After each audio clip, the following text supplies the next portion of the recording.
Welcome to our 5-part series for how to get every Overdrive Initiative mission done. This is part 4. Before we start, every month we do a giveaway. This month's giveaway prize will be a Hull A. To enter, subscribe to the channel, like or dislike a video, and leave a comment on a video from this month. For the full giveaway details, make sure you visit our Billionaire Ninjas Discord or our social media at Ninjas Leap.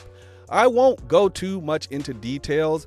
We are on mission 4 already. You probably have already watched the other 3 videos in this series, so I'll just go straight into the general tips. Make sure you eat and drink before starting every mission. Refuel and repair before every mission. Reset your respawn location at a space station for quick redeployment or a Carrack with a tier 2 bed and a few vehicles that you bring along the way. Make sure you prep before every mission. Communication is key during the missions. These missions are best attempted late night when servers are fairly empty.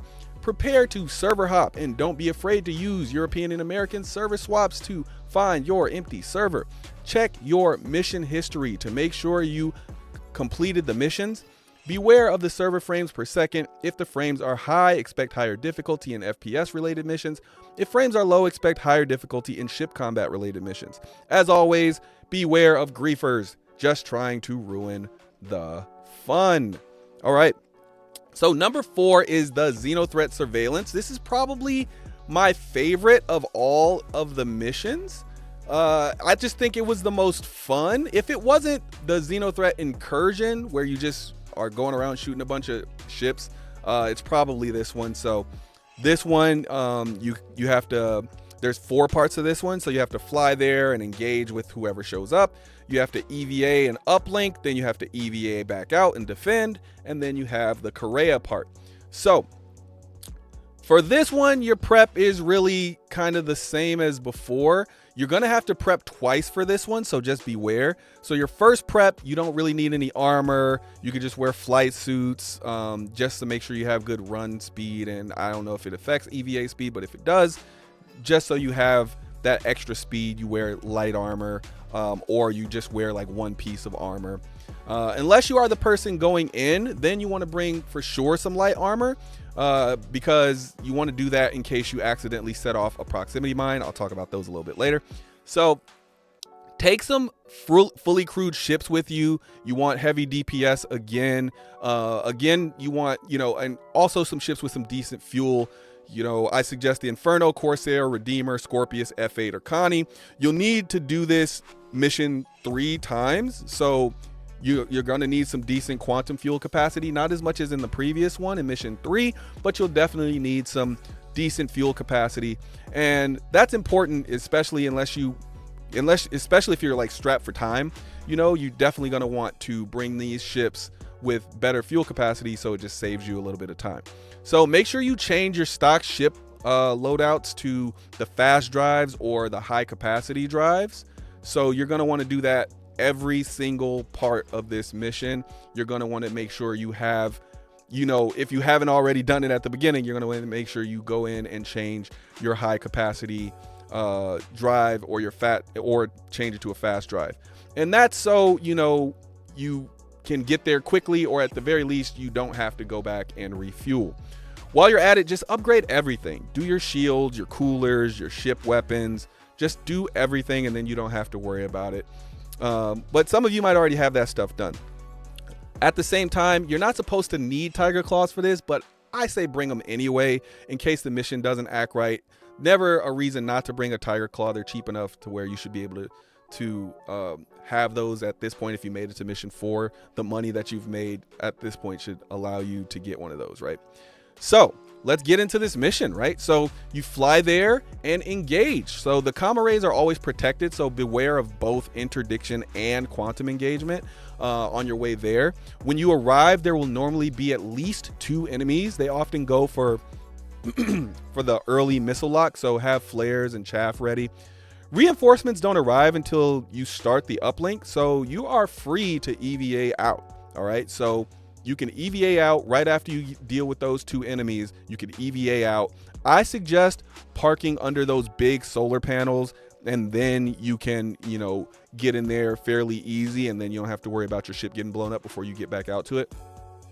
There are proximity trip mines everywhere inside the comm array. Proximity mines explode automatically when you get close. You can shoot them if it's too difficult to get past them. Just make sure you're a safe distance away. It is not necessary to shoot the mines, but it may save you some time on your way out because you do have to go in and then come back out. All right. So once you get to the uplink, you just trigger it and you can head out. You don't need to stay to watch it finish. You can just boom, triggered, and then you can come back out. So now we go to the EVA and defend, right? So you're going to EVA back out. So when you get back out to your ship, you'll be attacked by a few different ships. So make sure you focus on the vanguards because they can hack your uplink and destroy your progress. When you finish with all 3 uplink missions, you are going to need to head to Korea to complete the final part of the mission, which doesn't require the same loadout. So you can go and restock and reset after you finish the 3 uplink missions. So let's talk about this Korea portion of this mission. So it's still part 4. It's still Overdrive Initiative Mission 4, but it's part 2 of Overdrive Initiative Mission 4, which, yeah, that's a mouthful. But the idea here is for the Korea mission, the idea is that the Xenothreat was doing the whole comm array thing to distract from like their attack on Korea. So this one was very difficult, but it was also very rewarding. It was really fun to do, and it's probably my favorite part of the whole thing. So there's an extreme number of enemies that spawn, and they come from all different directions because their spawn closets are all over Korea. But it's most dangerous are up top. All right, because then they could shoot down from angles and hit you and you're just done for, right? So prep is very important here. You will need heavy armor, about 50 magazines. I know that sounds like a lot, but I am not exaggerating. You need a ton of magazines. So everything should be magazines. You need about 25 med pins. Bring grenades with you so you can save on some of that ammo and kill enemies in clusters. Bring some tiger claws to hack the station. You should also bring a Carrack as a respawn point because you might die. There's enough enemies in here to where you might get ganked and then you have to, re-heal, and you don't want to have to come all the way back from some super far away station. So as always, eat and drink before attempting the mission. Make sure you pick up what the enemies drop. Looters, it's a great time to pick up the armor if you missed it before in the other FPS parts of the Overdrive Initiative. I really don't see anyone being able to solo this one because of the sheer amount of ammo supplies you'll need to bring, but it's not impossible, I suppose. That being said, one person needs to protect the terminal and the rest need to go Xenothreat hunting. I suggest at least one person on every level of the areas surrounding the hacking point. There's 3 levels, so one person at the hacking point, one person roaming that level where the hacking point is, and then one person on the 2nd level and another person on the 3rd level. I suggest finding a corner or a hallway to funnel the enemies into so you can use those grenades and so you can retreat to heal yourself and reload.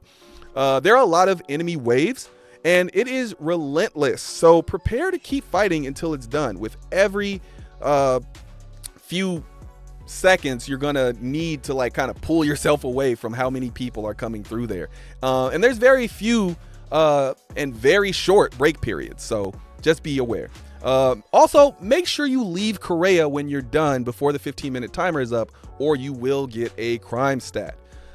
Yeah, so it's just a lot of shooting and maybe a lot of dying if you're not that great at FPS, but it was really fun. I got to do some tactical FPS stuff, which you just don't get to do unless you really do bunker runs or this type of mission. So it was really fun. But what are your tips? Do you have any? Drop those in the comments below. I'm sure I missed at least one thing. So yeah, I look forward to seeing what you guys drop in the comments. That's it for this one. Thanks for spending your time with us. I'll see you in the next one. Peace.